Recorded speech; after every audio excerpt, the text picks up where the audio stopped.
Mi nombre es Raúl Hernández. Tenía 29 años cuando todo ocurrió. En ese entonces trabajaba como chofer de un camión de carga en una empresa mediana que distribuía carne al mayoreo. No era un mal trabajo, pero como muchos en Tijuana, estaba acostumbrado a mirar hacia otro lado, a callar, a seguir con mi rutina sin hacer demasiadas preguntas. Esa fue siempre mi forma de sobrevivir en esta ciudad tan hermosa como áspera. Una tarde de octubre, me asignaron una ruta poco común. Entregar un cargamento en la colonia Maclovio Rojas, específicamente en un lugar que figuraba en la hoja como Granja El Cobre, supuestamente un criadero de aves que proveía a algunos comerciantes del centro. Lo raro fue que, al preguntar por el lugar en la oficina, nadie supo darme muchos detalles. Es nuevo, me dijeron, solo deja la carga y regresa. Salí pasadas las 6 de la tarde. El sol ya empezaba a esconderse detrás de los cerros. Tomé el camino rumbo a la colonia, y al pasar por las calles polvorientas y semidesiertas, sentí esa incomodidad que solo se siente cuando algo no encaja. Casas con muros a medio levantar, ventanas cubiertas con cobijas, niños descalzos jugando entre los escombros, y un silencio extraño, como si todos supieran que era mejor quedarse adentro. El GPS marcó la ubicación a unos metros adelante, pero lo que vi me desconcertó. No era una granja, era un predio cercado por láminas oxidadas y alambre de púas, sin ningún letrero visible. Solo un portón rojo, con el número 39 pintado a mano. Me bajé del camión, toqué el claxon y esperé. Minutos después, salió un hombre flaco, con barba descuidada y ojos hundidos. No saludó ni pidió papeles. Solo abrió el portón con un gesto y me indicó que pasara. Dudé. Pero pensé en mi jornada, en lo tarde que era, en lo mucho que odiaba regresar a la base después de las 10. Así que metí el camión. Adentro no había señales de animales, ningún olor característico, ni jaulas, ni plumas. Solo una construcción de concreto a medio terminar y varias tarimas apiladas en una esquina. El hombre me pidió que descargara todo cerca de la entrada, que ellos lo moverían después. Mientras lo hacía, noté un olor raro, como a tierra mojada mezclada con algo más denso. ¿Sangre, tal vez? Cuando acabé, el hombre me dio una hoja sin membrete y me indicó que firmara. Lo hice. Luego me ofreció un vaso con agua. Lo rechacé con cortesía, pero él insistió con una sonrisa torcida. Sentí una punzada en el estómago. Le dije que tenía prisa. Entonces, sin previo aviso, sacó su celular y empezó a grabarme. Di tu nombre completo y que estuviste aquí por voluntad propia, ordenó. Pensé que era una broma, pero su mirada no bromeaba. Tragué saliva. Algo me decía que si me negaba, no saldría de ahí. Raúl Hernández, vine a dejar un pedido de carne. Nadie me obligó. Dije, sin mirar a la cámara. El hombre asintió, guardó el celular y me dejó ir. Mientras salía del predio, sentí que alguien más me observaba desde dentro de la casa sin terminar. Aceleré sin mirar atrás. Esa noche no pude dormir. Llamé al supervisor para contarle lo raro del lugar, pero me cortó. No hagas olas, Raúl. Esa entrega vino de arriba. Me cayó el 20. Había sido un encargo especial, incomprobable, peligroso. Pasaron 2 semanas sin novedades. Pensé que había exagerado, hasta que me llamaron de la fiscalía. ¿Usted es Raúl Hernández? Necesitamos que venga a declarar, me dijo una mujer por teléfono. Sobre el predio en Maclovio Rojas.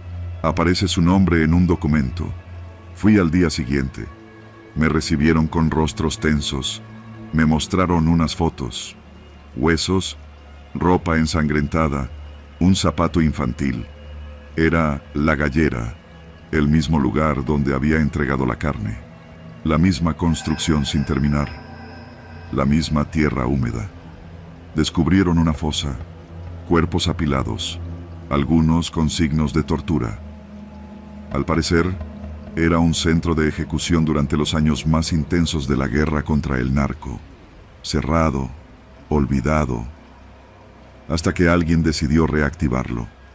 Me preguntaron si había visto algo, si recordaba rostros, si podía identificar a alguien. Dije que no. Me temblaban las manos, pero sí recordaba. Al hombre de la barba, a los ojos detrás de la ventana, a la cámara, a mí, diciendo que había ido por voluntad propia. Esa noche volví a casa, cerré todas las cortinas y bloqueé el celular. No encendí la televisión, no hablé con nadie. A los pocos días, me despidieron sin explicación. Mi nombre ya estaba marcado. Algunos conocidos dejaron de contestarme, otros fingían no verme. A veces siento que sigo grabado, que ese video existe en algún lado, como un seguro, como una prueba falsa para callarme. Nunca regresé a Maclovio Rojas. Nunca volví a manejar. Me mudé a Ensenada. Cambié de número, de trabajo, de rutina. Pero a veces, en la madrugada, sueño con el portón rojo, con el olor de la tierra, con esos ojos tras la ventana, y despierto con la certeza de que sigo vivo solo porque me dejé grabar. Porque en Tijuana, a veces sobrevivir significa callar, aunque te carcoma por dentro.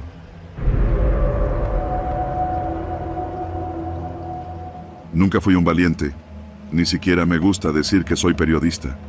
Siempre me sentí más cómodo en los archivos, corrigiendo textos, metiendo mano en los títulos y cuidando los signos de puntuación.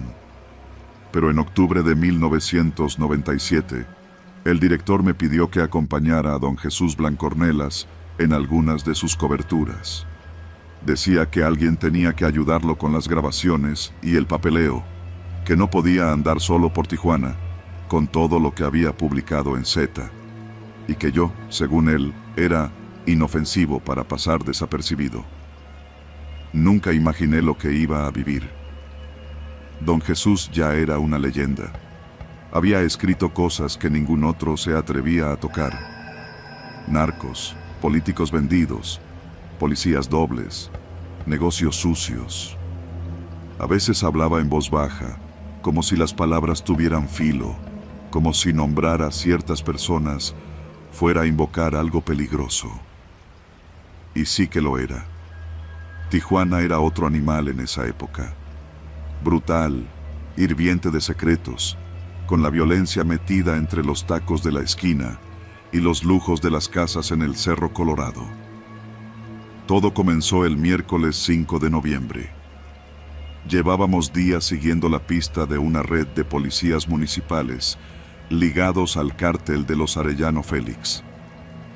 Don Jesús estaba convencido de que había al menos 3 mandos que actuaban como informantes para los narcos, recibiendo pagos para entregar patrullajes, ocultar ejecuciones y hasta entregar jóvenes detenidos.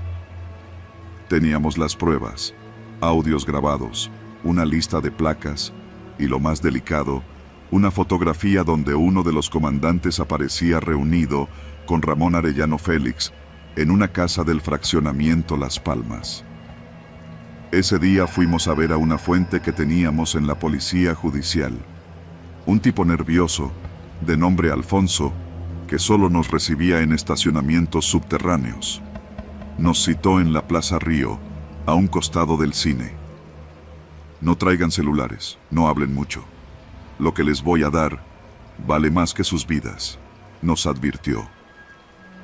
Era un sobre manila, con papeles fotocopiados y una pequeña libreta de apuntes. Esto es lo que tienen: la dirección donde se reúnen, el tipo de carros, hasta los nombres de las amantes. Pero no lo publiquen todavía. Están nerviosos. Huelen sangre.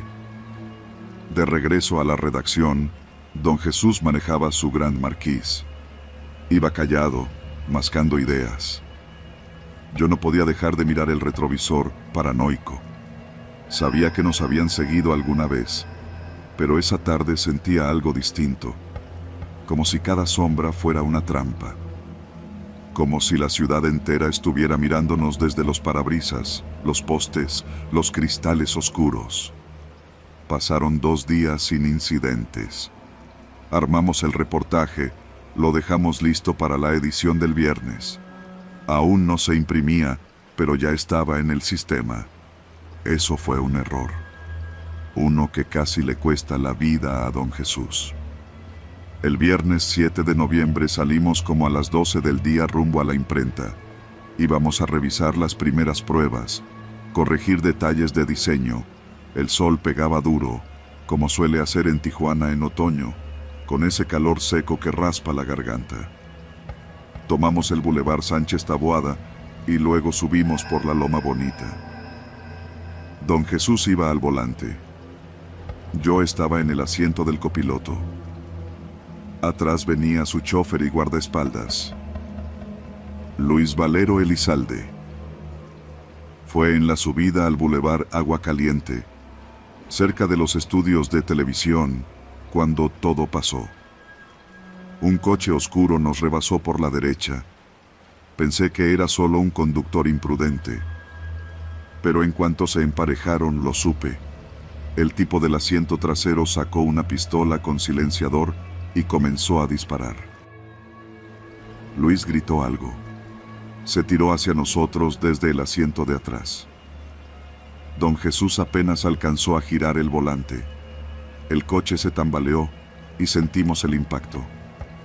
Las balas atravesaban el metal como si fueran de mantequilla. Yo me agaché instintivamente, cubriéndome la cabeza. El vidrio del parabrisas estalló.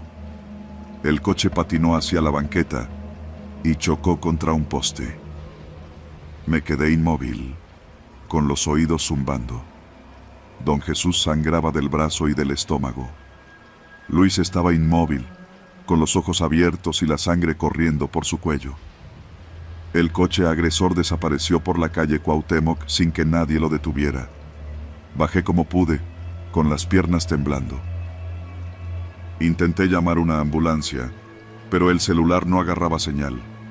Grité por ayuda hasta que un taxista se acercó. Nos ayudó a sacar a don Jesús del coche, mientras la gente comenzaba a reunirse. Algunos grababan, otros miraban sin hacer nada. Esa es la maldición de Tijuana. Todos saben algo, pero nadie dice nada. Esa tarde la ciudad se congeló. La noticia corrió como pólvora. Intentan asesinar a Blanco Ornelas, decían los noticieros. Pero los que conocíamos el mundo de Z, sabíamos que ese ataque no fue un intento, fue una ejecución fallida. Alguien en la redacción había hablado. Alguien filtró la edición antes de que saliera a la calle. Y los Arellano, como siempre, respondieron con fuego. Don Jesús sobrevivió milagrosamente. Estuvo semanas en el hospital. Cuando lo visité por primera vez, me tomó de la mano con una fuerza que no esperaba. Publica todo. No te calles. Que sepan que seguimos aquí. La edición salió al día siguiente con letras negras enormes. La lista negra de los Arellano. Su nombre, su cara herida. Y una columna editorial que escribió desde el hospital, dictándola con la voz ronca pero firme. Después del atentado, mi vida cambió. Empecé a revisar mi coche todas las mañanas. Dejé de salir por las noches. Compré cortinas gruesas para el departamento. Pero no me fui. Ninguno de nosotros lo hizo. Porque hay batallas que no se ganan con armas, sino con palabras. Y en esta ciudad de fuego, donde la muerte acecha entre calles de tierra y lujos artificiales, a veces lo único que queda es la voz de los que se niegan a guardar silencio. Mi nombre es Andrés López, y no soy un héroe, solo soy un testigo. Pero vi cómo un hombre enfrentó a los monstruos con una pluma en la mano, y eso, en un país como este, vale más que 1000 balas. Me llamo Enrique, y no sé por qué sigo vivo. Nunca había contado esto a nadie, no completo, al menos. Lo que pasó esa noche en Mariano Matamoros no fue un simple crimen. No fue, como dijeron en la tele, un ritual satánico. Eso es solo una etiqueta, algo que los medios repiten porque no saben o no quieren saber lo que de verdad ocurrió. Yo era uno de los encargados de mantenimiento de una bodega que se usaba como punto de reunión para un grupo de ayuda vecinal. Nada raro. Llevábamos despensas, cobijas, cosas básicas a las familias más jodidas del sur de Tijuana. Mariano Matamoros es un barrio duro. Ahí no te sorprende ver casas sin luz, niños descalzos en la calle o patrullas pasando sin bajarse nunca. Todo empezó con una invitación que nos hizo el Lico, un tipo que tenía fama de metido, pero era carismático. Él organizaba reuniones donde, según decía, nos iban a enseñar a ser autosuficientes, a defendernos de los narcos que ya tenían control de varias cuadras. Yo fui por compromiso. Ni siquiera era parte del grupo que él dirigía. Solo ayudaba con la luz, la bomba de agua, esas cosas. La cita fue un jueves, justo antes del Día de Muertos. La bodega estaba en la calle Felipe Ángeles, casi llegando al Boulevard Cucapá, un sitio olvidado. Las casas de alrededor tenían láminas en lugar de ventanas, y nadie salía después de las 8 de la noche. Cuando llegué, ya había varias personas, todos conocidos. Doña Chela, que vendía gorditas frente al kinder, los hermanos Medina, que trabajaban en la maquila, un chavito que le decían el Güero, que apenas tenía 17. Éramos como 20, pero no todos llegaron. A las 10, cerraron la reja metálica y apagaron las luces del exterior. Adentro, el ambiente era raro. Lico había puesto velas en botes de Gerber, formando una especie de círculo. No había sillas. Todos estábamos de pie. Él habló como si fuera un pastor, diciendo que era hora de cortar la raíz del miedo, que ya no íbamos a ser esclavos, que el barrio necesitaba una limpieza. Vamos a hacer historia esta noche, dijo. Aquí nadie es espectador. Aplaudieron. Yo no. Entonces pasaron cosas que no entendí hasta después. Lico sacó una libreta y empezó a leer nombres. No era una lista de asistentes, era otra cosa. Alguien murmuró que eran los nombres de los que nos vendieron. Traidores, según ellos. Supuestos halcones, informantes de los narcos, o gente que los había enfrentado mal. Ahí fue cuando supe que debía largarme. Pero no había salida. La bodega solo tenía una puerta, y ya estaba cerrada con un candado grueso. Lo primero fue un golpe seco. No sé de dónde sacaron al hombre que amarraron a la columna de metal en el centro del salón. Estaba vendado y sangraba por la boca. No gritaba, solo emitía esos quejidos que suenan como si alguien se estuviera ahogando. Lico sacó un machete. No era ceremonial, era viejo, con la hoja picada de óxido. Lo apoyó sobre el cuello del tipo y empezó a gritar frases que no tenían sentido, como si estuviera poseído por una rabia antigua. Y lo hizo. Lo decapitó ahí mismo, frente a todos nosotros. Algunos aplaudieron, otros lloraban. Yo no podía moverme. Vi como otros dos tipos, encapuchados, sacaban bolsas de plástico negras con restos. No supe si eran de animales o personas. Las colocaron en medio del círculo y Lico empezó a rociarlas con gasolina. El olor era tan fuerte que me ardieron los ojos. «Esta es nuestra purga», gritaba. «Esta noche somos libres». Prendieron fuego a todo. El humo nos hizo toser, pero nadie se atrevía a moverse. Sentí náuseas. Alguien se desmayó. Vi cómo doña Chela se hincaba, murmurando oraciones, y uno de los encapuchados le dio una patada en las costillas. Se escuchó cómo crujió algo dentro de ella. Yo retrocedí. Pensé en correr, pero uno de los hombres del fondo me miraba fijamente. No sé cómo supe que tenía una pistola. Lo supe. Era una vigilancia invisible, pero mortal. Los gritos no tardaron. Sacaron a más personas. 3 hombres, una mujer. Uno tenía los dedos rotos. Otro sangraba por las orejas. Alguien dijo que los habían traído desde una casa de seguridad en playas de Tijuana, que llevaban días ahí. Y uno a uno, los mataron. No sé cómo describirlo sin que suene a ficción, pero no fue un ritual, no con símbolos satánicos o cruces invertidas. Fue un acto de poder, de demostrar que podían decidir quién vivía y quién no, que podían hacer todo eso y que nadie del gobierno ni de la policía iba a detenerlos. Yo sobreviví porque no me moví, porque no hablé, porque en algún punto uno de los encapuchados, un chavo con una cicatriz que le cruzaba la ceja, me reconoció. Habíamos ido a la secundaria juntos. Me miró como diciendo, «No abras la boca y vive». Cuando terminó todo, las velas estaban casi consumidas. El piso era una mezcla de sangre, ceniza y tierra. El olor era indescriptible. Abrieron la reja cerca de las 3 de la madrugada. Nos dejaron ir. A los que aún podíamos caminar.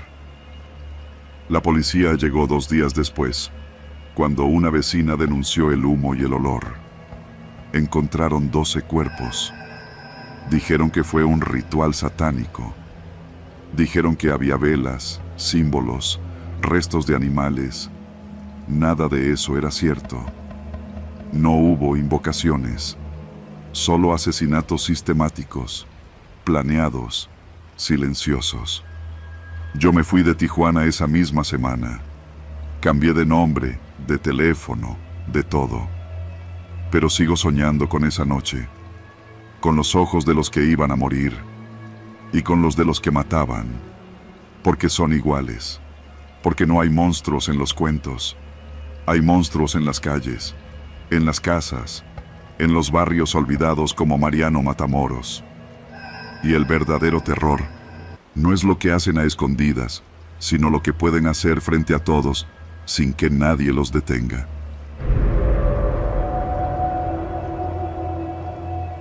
No hay día que no lo recuerde, y no hay noche que pueda dormir sin volver a caminar por esos pasillos. Me llamo Joaquín Núñez, y en 1937 yo era un mozo de limpieza en el famoso casino Agua Caliente, aquel palacio de excesos donde la élite se embriagaba entre apuestas, jazz y pecados encubiertos. Tenía apenas 20 años, pero conocía cada rincón del lugar mejor que los mismos dueños. El mármol pulido, las cortinas de terciopelo, los salones adornados con candelabros importados. Era un lugar donde la realidad se difuminaba. Pero a partir de esa primavera, todo cambió. Recuerdo la mañana en que se regó la noticia como pólvora en petate seco. El gobierno lo expropiaba. El general Lázaro Cárdenas había firmado un decreto que le quitaba el alma al casino. Decían que era para combatir la corrupción, para recuperar la moral del pueblo, para que México dejara de ser el burdel de los norteamericanos ricos. Pero a nosotros, los trabajadores, nos quitaban el sustento. Las protestas comenzaron casi de inmediato. Unos querían cerrar con dignidad, otros, como don Felipe, el jefe de seguridad, Juraban que no saldrían sin pelear. Yo me mantenía al margen, recogiendo colillas del suelo y limpiando vómito seco de los pasillos. Pero no podías evitar escuchar rumores de dinero escondido, de empleados que desaparecieron una vez que hablaron de más, de que en el sótano había cosas que nadie debía ver. Una tarde, me pidieron que bajara al almacén subterráneo. Tenía que revisar unas cajas antes del cierre definitivo. El casino ya parecía un cadáver. Los turistas gringos se habían ido, la música se apagó, y solo quedábamos unos cuantos. El conserje ciego que hablaba solo, 2 cocineros mudos por el miedo y yo, que todavía no sabía que iba a enloquecer. El sótano tenía una entrada oculta tras una cortina pesada, junto al antiguo salón de la ruleta. Muy pocos sabían de su existencia. El pasillo descendía en espiral, y el aire se volvía más húmedo conforme uno bajaba. El foco que colgaba allá abajo apenas alumbraba, parpadeando como si ya supiera lo que venía. Las cajas estaban allí, apiladas junto a una mesa cubierta con un mantel manchado. Comencé a abrirlas una por una. Había vajillas francesas, botellas de whisky, fichas de juego, hasta que encontré una caja sin etiquetar. Al abrirla, lo primero que sentí fue un olor penetrante, una mezcla de humedad, moho y algo más, como hierro viejo. Adentro había documentos, muchos, contratos, cartas escritas a mano, fotos en blanco y negro de hombres abrazados a mujeres con rostros tachados. En la base de la caja había una carpeta con el membrete del casino y, escrito con tinta roja, la palabra desaparecidos. Mi cuerpo se tensó. No eran solo nombres, eran listas, fechas, detalles, como si alguien hubiera llevado un registro meticuloso de cada persona que nunca volvió a salir del casino. Mi nombre no estaba ahí, pero el de Ramiro sí. Él era Botones, un chavo de 16 años que una noche simplemente no volvió a casa. Lo buscó su madre por semanas, hasta que dejó de venir. Fue entonces cuando escuché los pasos. No los imaginé. No en ese silencio. No tan pesados, no tan rítmicos. Cerré la caja y apagué el foco, quedándome quieto como estatua. El sonido se detuvo justo detrás de mí. Podía oír la respiración de alguien más. El aire se me llenó de un perfume antiguo, el que usaban las damas ricas que venían al casino. Me giré lento, el corazón bombeando con fuerza. No había nadie, pero las marcas en el suelo, pisadas frescas, no mentían. Subí corriendo las escaleras. Al llegar arriba, me topé con don Felipe. Tenía la mirada desencajada y las manos llenas de sangre seca. ¿Qué hiciste?, le pregunté, apenas sin aliento. Fue por órdenes de ellos, dijo con la voz quebrada. Ellos lo sabían todo. Lo sabían desde antes de que llegáramos. Este lugar es un pozo que traga. Ese fue el último día que lo vi. Los días siguientes fueron un caos. Entraron los soldados. Cerraron todo. Confiscaron papeles, sellaron puertas, y los que hablaban de más, desaparecieron. Me salvé porque no dije nada, ni una palabra. Me convertí en un fantasma dentro del mismo edificio que se marchitaba.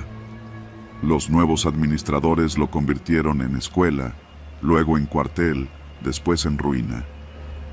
Pero yo me quedé. Años después, regresé como guía turístico, cuando reabrieron una parte del complejo para visitas históricas.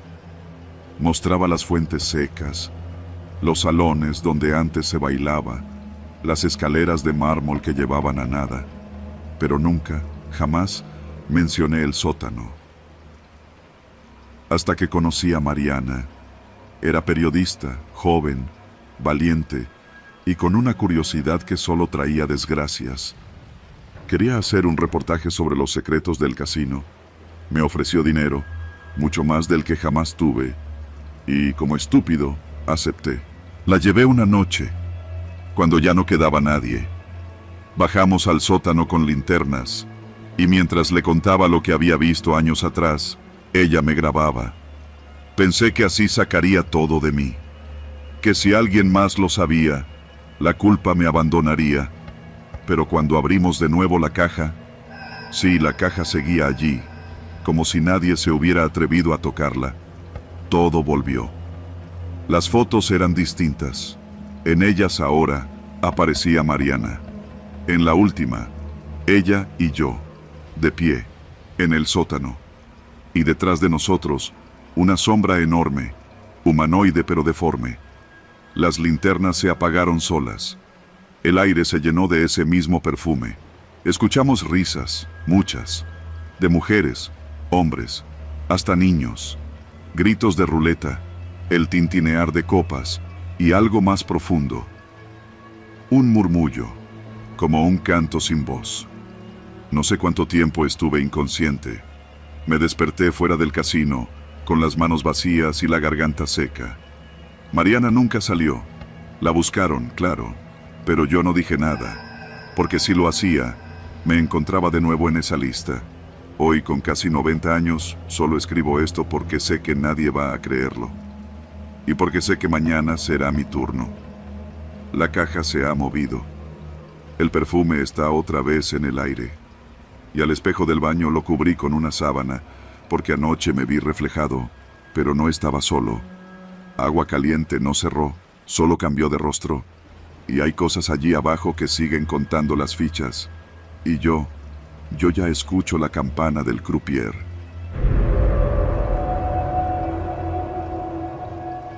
No me llamo Héctor, pero así me vas a conocer. No es que quiera ocultar mi nombre por cobardía, sino por precaución. Porque aunque han pasado ya varios años desde aquella tarde de 2007, todavía hay noches en que sueño con el eco de los balazos dentro del hospital. Y con la mirada de ese hombre que no debería haber sobrevivido. Yo era interno en el Hospital General de Tijuana. Llevaba ya 8 meses en urgencias, rotando entre cirugía y trauma.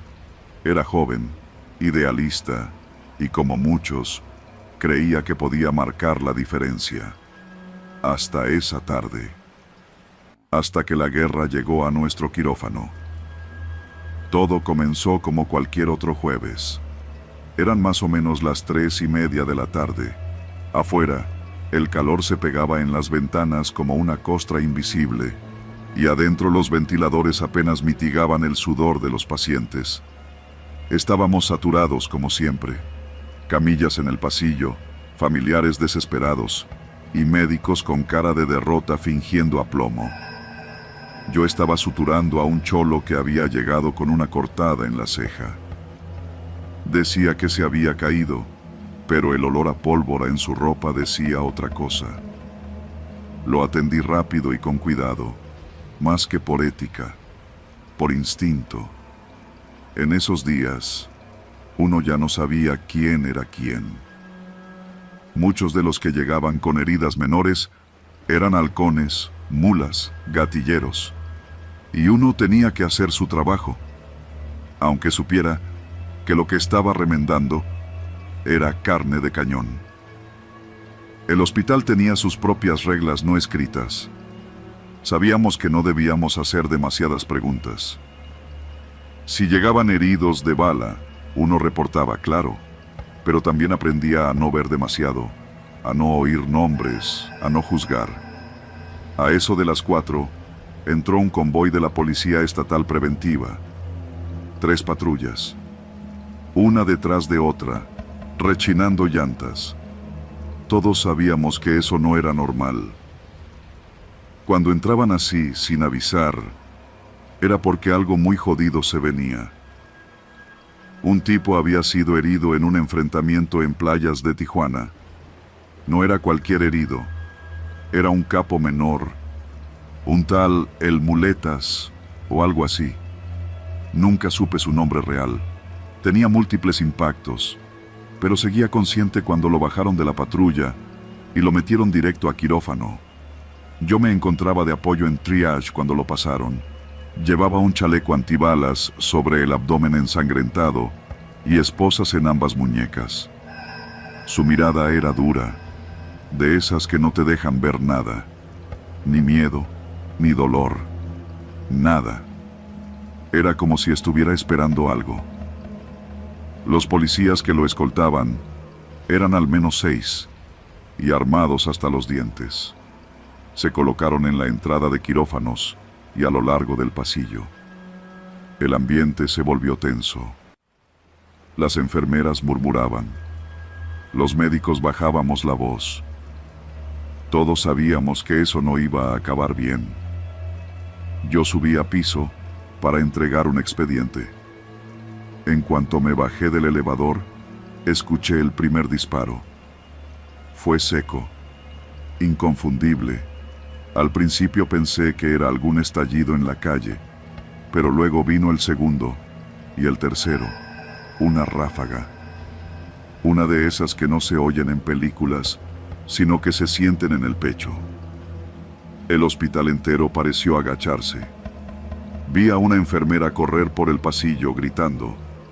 Atrás de ella, 2 niños lloraban en sillas de ruedas. Me congelé. Quise avanzar, pero mi cuerpo no obedecía. Los gritos, los disparos, el caos.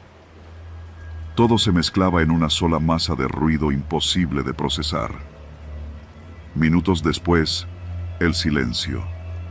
Solo quedaba el zumbido del fluorescente y las voces de los que lloraban, de los que gemían, de los que no entendían qué había pasado.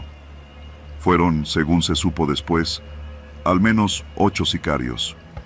Entraron por la puerta trasera, disfrazados de camilleros y personal médico.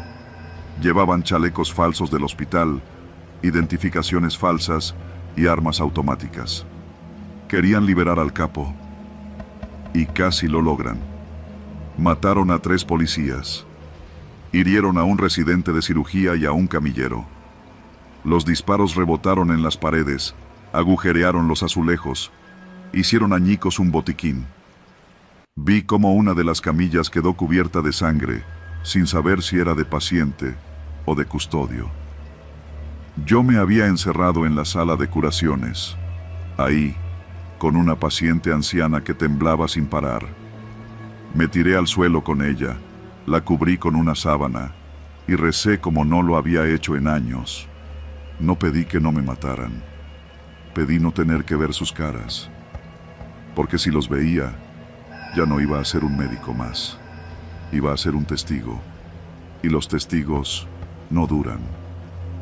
La balacera duró menos de 10 minutos, pero fue suficiente para transformar el hospital en una zona de guerra. Cuando salimos, con las manos en alto, aún se escuchaban sirenas en el exterior. Los sicarios se habían ido. Dejaron muertos, heridos y una sensación de vulnerabilidad que no se borró nunca. Al capo lo estabilizaron. Sobrevivió. Fue trasladado días después a un penal de máxima seguridad y no volvimos a saber de él. Pero el hospital ya no fue el mismo. Durante semanas, la entrada estuvo custodiada por el ejército. Llegaban soldados con botas llenas de lodo y ojos vacíos. Las enfermeras renunciaron en masa. Algunos residentes pidieron su cambio a Mexicali o Ensenada. Yo me quedé, pero dejé de dormir bien, porque cada vez que una ambulancia llegaba a toda velocidad, mi cuerpo se tensaba. Cada vez que un hombre entraba con gorra y chamarra oscura, mi pulso se disparaba. Cada vez que veía a alguien con herida de bala, recordaba el sonido de los disparos rebotando en los muros de los quirófanos. Un día, semanas después, encontré una bala incrustada en la pared del consultorio de ginecología. Nadie la había quitado. Nadie la reportó. Era como si el hospital decidiera conservarla, como un recordatorio de lo que había pasado. Yo terminé mi servicio social ese año y me fui. No regresé jamás al Hospital General de Tijuana. Tampoco volví a sentirme completamente a salvo dentro de un hospital. Lo curioso es que no culpo al narco. No culpo a los sicarios, ni siquiera al capo. Culpo al miedo. Porque el miedo se queda, se mete en las costillas, en la sangre. Uno aprende a vivir con él, como se aprende a vivir con una cicatriz mal cerrada. Nadie te lo enseña en la facultad. Nadie te dice que a veces salvar vidas te pone en la línea de fuego. Y lo peor es que todo fue verdad.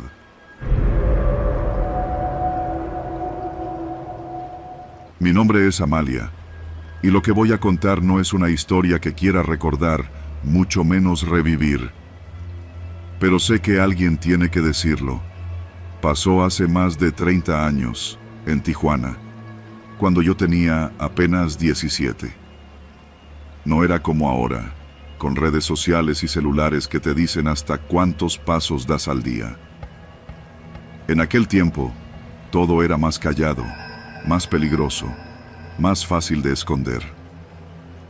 Vivíamos en una colonia llamada La Sánchez Taboada. Mi madre lavaba ropa ajena y mi hermana menor vendía paletas en la esquina de la primaria. Yo quería estudiar, pero en casa no había dinero ni para los útiles. Así que cuando una señora de nombre Leti llegó al mercado donde ayudaba en un puesto de verduras y me dijo que conocía a unos empresarios que buscaban chicas educadas y bonitas para trabajar en la zona hotelera, sentí que se me abría una puerta. No es de mesera, ni de sirvienta, me dijo. Es de edecán, mija. Buena paga y horarios cortitos. Nomás tienes que sonreír y verte linda. Mi mamá no estuvo de acuerdo. Dijo que esa señora no le daba buena espina. Pero cuando vio el fajo de billetes que me dio de adelanto, supe que ya no me iba a detener. Me citaron una tarde en una dirección que no me era conocida. Era una casa de 2 pisos, pintada de beige, con ventanas tapadas por cortinas gruesas. Leti me recibió con una sonrisa y me presentó a una muchacha flaquita, de piel canela y ojos enormes. Se llamaba Jenny y venía de Chiapas. Tenía solo 15. En la casa nos tomaron fotos y nos hicieron firmar papeles que ni leímos. Es puro trámite, dijeron. Luego nos llevaron en una camioneta sin ventanas traseras. Yo ya sentía que algo estaba mal, pero me dije que era nerviosismo.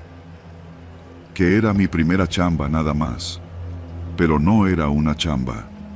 Nos llevaron a una bodega en una calle sin nombre, con un portón enorme que se cerró tras nosotras como una celda. Adentro olía a humedad, a perfume barato y a cigarro rancio. Había más chicas. Conté al menos 20. Todas calladas, algunas llorando en silencio. Nadie decía nada. Nadie preguntaba nada.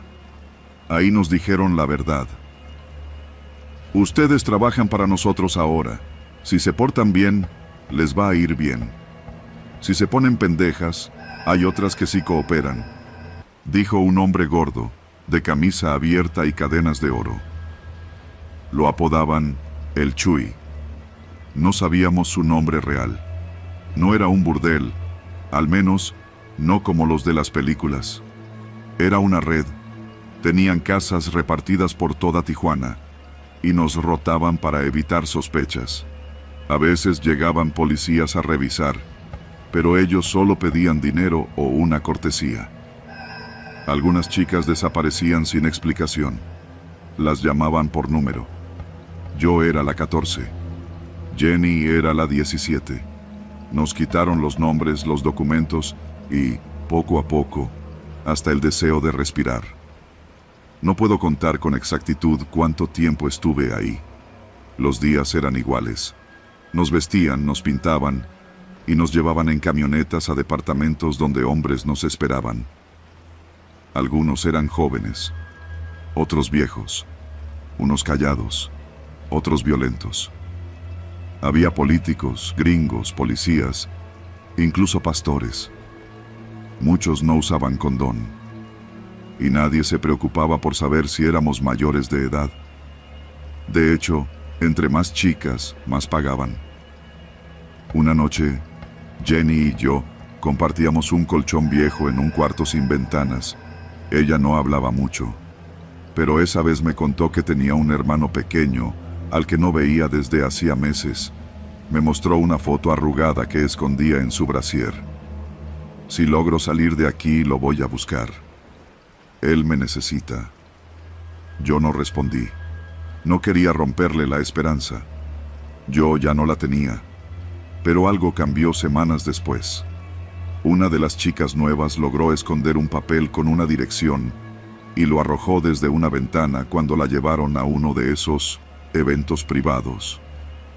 Lo encontró una señora que limpiaba oficinas y por azares del destino, esa señora era tía de una reportera del periódico Z. Empezaron las investigaciones, pero en secreto. La policía local no era de fiar. Así que contactaron a agentes federales, quienes organizaron una redada. Pero no lo hicieron de inmediato.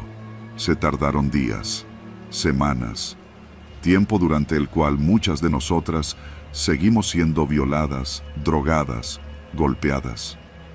La noche de la redada fue un caos. Yo estaba en un departamento del centro con un tipo extranjero cuando escuchamos gritos. El tipo intentó escapar por la ventana, pero no lo logró. Entraron armados, con chalecos que decían Fiscalía. Algunas chicas lloraban, otras gritaban, y una se desmayó. Yo solo me quedé sentada en la cama, con la blusa rasgada, sin entender si por fin todo había terminado o si solo era otro montaje. Nos llevaron en camionetas distintas, esta vez al Hospital General. Nos hicieron exámenes, preguntas, fotos.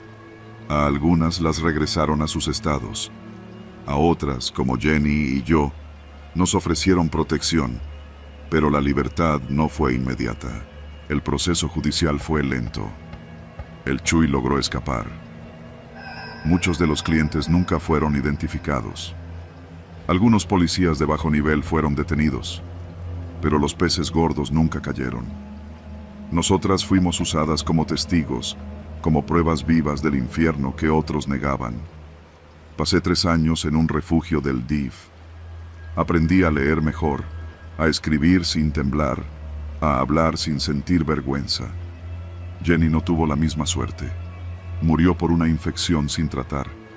Nunca pudo buscar a su hermano. Hoy tengo 48 años. Trabajo en un comedor comunitario y colaboro con una organización que ayuda a rescatar a niñas que están pasando lo que yo viví. Cada vez que veo a una de ellas entrar por la puerta, con los ojos vacíos y las manos temblorosas, sé que aún no termina. Porque la trata sigue. Solo se disfraza mejor. Y cada vez que leo los periódicos, cada vez que alguien dice, eso ya no pasa, pienso en Jenny, en su foto, en su hermano, en mi número 14, y en todo lo que nos arrebataron sin que nadie hiciera ruido.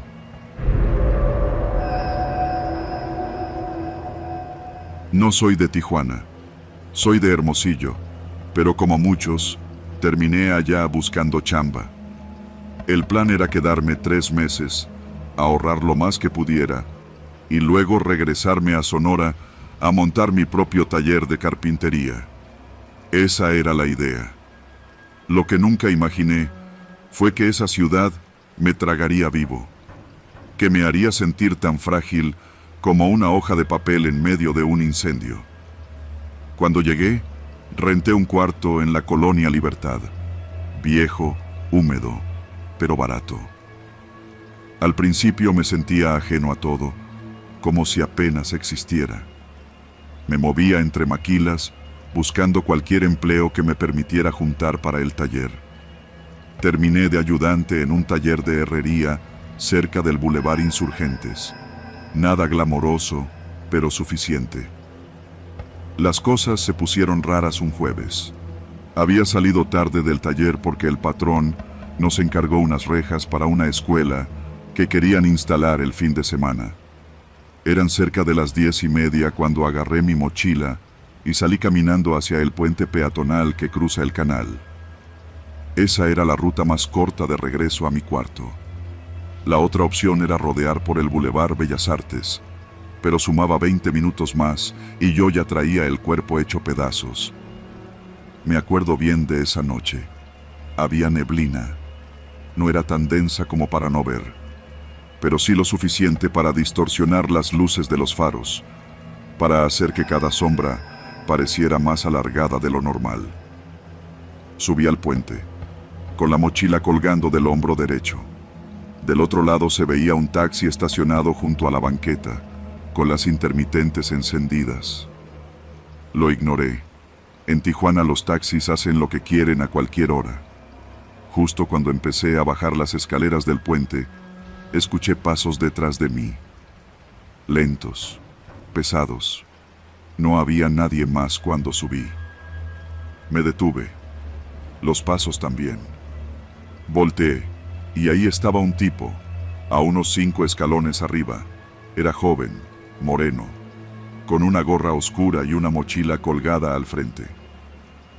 Me dijo algo que no entendí bien. Algo como, ¿qué rollo, compa? ¿Qué pasó?, le pregunté sin moverme. ¿Traes hora?, dijo, y bajó un escalón más. Me pareció raro, pero le respondí. Son casi las 11. Él asintió, pero luego sonrió de una forma que no me gustó nada. Tenía una sonrisa torcida, burlona, y entonces lo supe. Era esa sensación, esa que te grita que algo no está bien, que tienes que correr o pelear. Me giré rápido y bajé el resto de los escalones.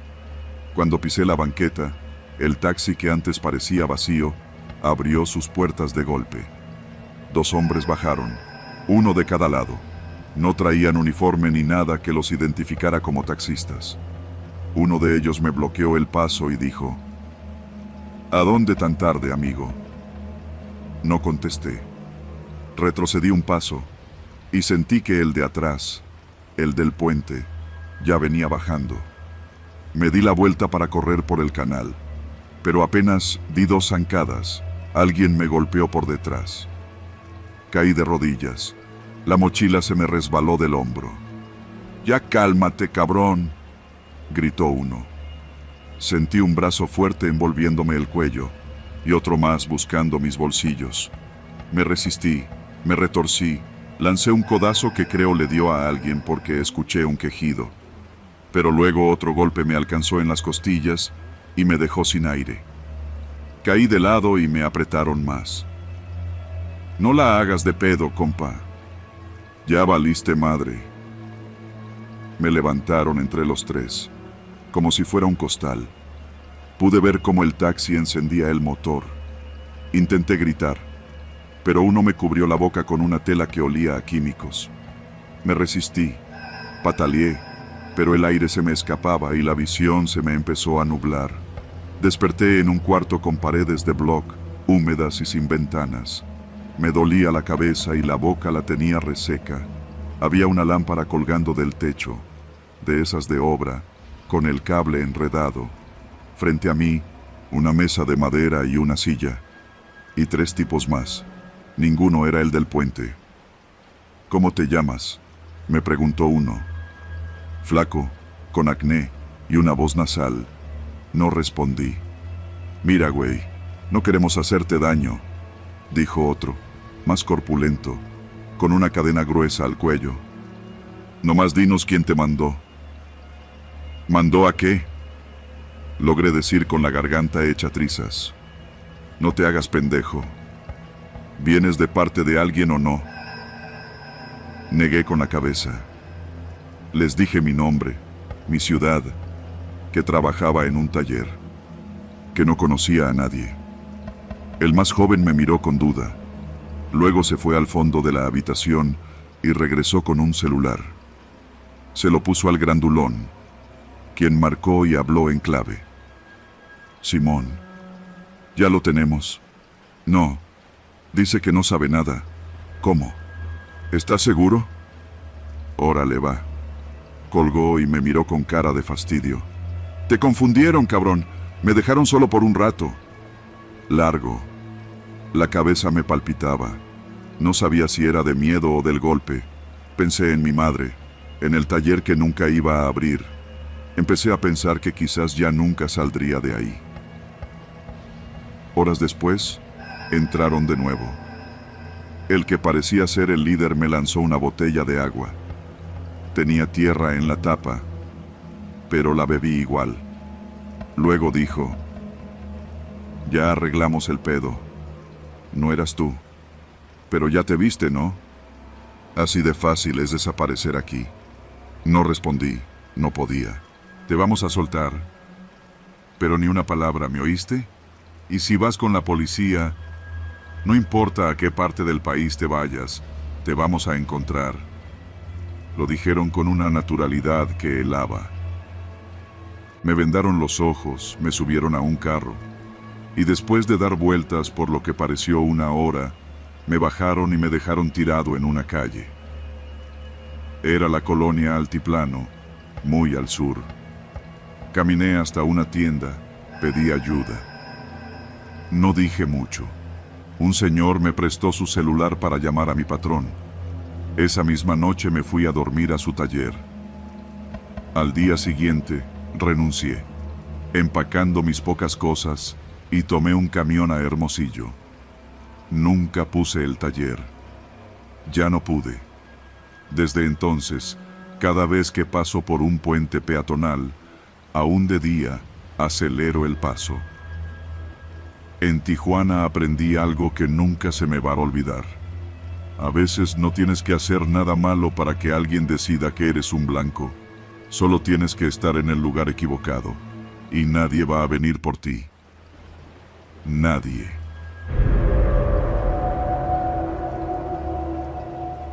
Nunca pensé que un domingo cualquiera podría convertirse en el día que marcara el resto de mi vida. Lo cuento porque sobreviví, y porque aún me cuesta dormir sin repasar cada segundo de lo que pasó esa tarde. Me llamo Emiliano, tengo 37 años, y trabajo en una tienda de autopartes sobre el Boulevard Industrial, justo a unas cuadras de la línea de Otay, en Tijuana. El negocio no es grande, pero tiene clientela fija. De lunes a sábado es un ir y venir de mecánicos, taxistas, repartidores. Pero los domingos son tranquilos. Solo abrimos mediodía y casi nunca pasa nada. Ese domingo, el último de agosto, me tocó quedarme solo. Mi compañero Oscar se fue temprano porque su hija tenía festival en la primaria. Así que desde las 9 hasta las 2, el changarro era mío.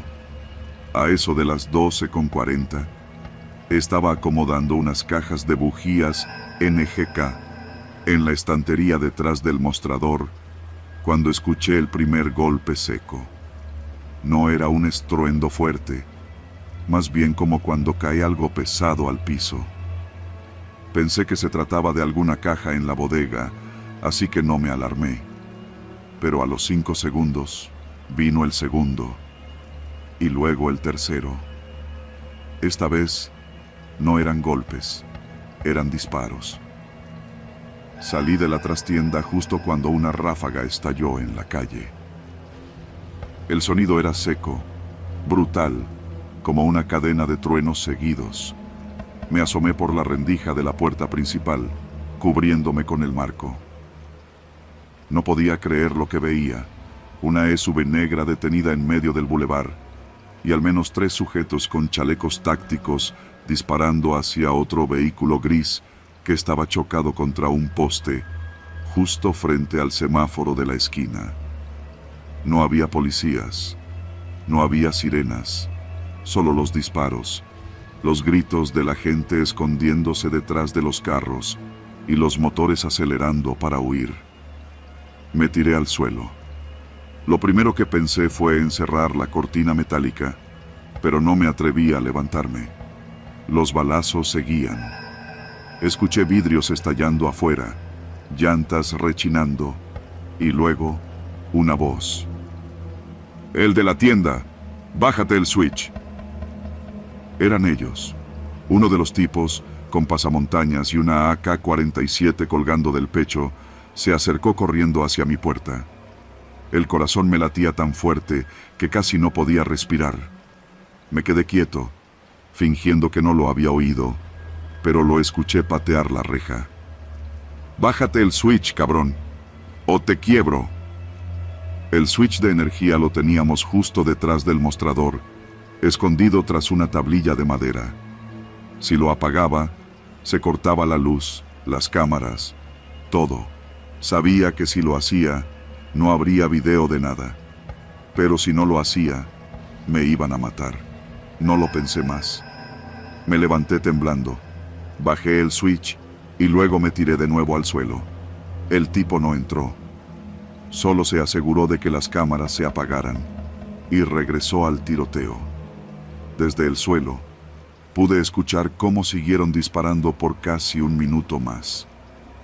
Luego, silencio. No me moví. Estuve ahí, tirado, como una hora. O eso sentí. No sabría decir cuánto tiempo pasó realmente. Afuera se oían llantos, motores encendidos, y después, sirenas. Tarde. Como siempre, tarde. Cuando por fin llegaron las patrullas y ambulancias, el bulevar era un caos. La SUV negra ya no estaba. En el carro gris había 2 cuerpos, uno en el asiento del conductor y otro afuera, como si hubiera intentado huir. No los conocía, ni idea de quiénes eran. Aún no sé si fue ajuste de cuentas, bronca entre grupos o simple locura desatada. Los policías entraron al local con las armas en alto. Yo levanté las manos. Les expliqué lo que pude, con la voz quebrada. Les di las cintas de respaldo de las cámaras, aunque les dije que la mayoría ya no grabó nada por el apagón. Me hicieron preguntas por horas, me tomaron declaración. Me dijeron que si los tipos sabían que yo los vi, lo mejor era que me cuidara, que no comentara nada, que me fuera unos días. Esa noche no volví a casa. Dormí en el cuarto de herramientas de mi primo, al otro lado de la ciudad. Apagué el teléfono, no hablé con nadie. Sentía que, en cualquier momento, esa SUV iba a aparecer de nuevo frente a mí. Tardé semanas en volver a abrir el local. La gente de la colonia también se espantó. Muchos no regresaron. Otros llegaban preguntando si había sido de los de siempre, como si uno supiera. Como si eso importara cuando las balas te rozan la cabeza, sin importar quién las disparó. Desde entonces, vivo con la paranoia de que me confundieron con alguien, de que pensaron que vi de más. Me acostumbré a mirar los espejos cada vez que manejo, a cambiar de rutas, a revisar la cerradura de mi casa 3 veces por noche. No porque me hayan amenazado directamente, sino porque, en esta ciudad, el que estuvo cerca una vez, ya está marcado. Me salvé, sí, pero me cambiaron la vida. Y cada domingo, cuando escucho un carro frenar de golpe, todavía me agacho sin pensarlo, porque aunque el cuerpo sobrevive, la mente se queda atrapada en ese instante eterno, donde el mundo se partió en 2 a balazos, y uno nunca vuelve a ser el mismo.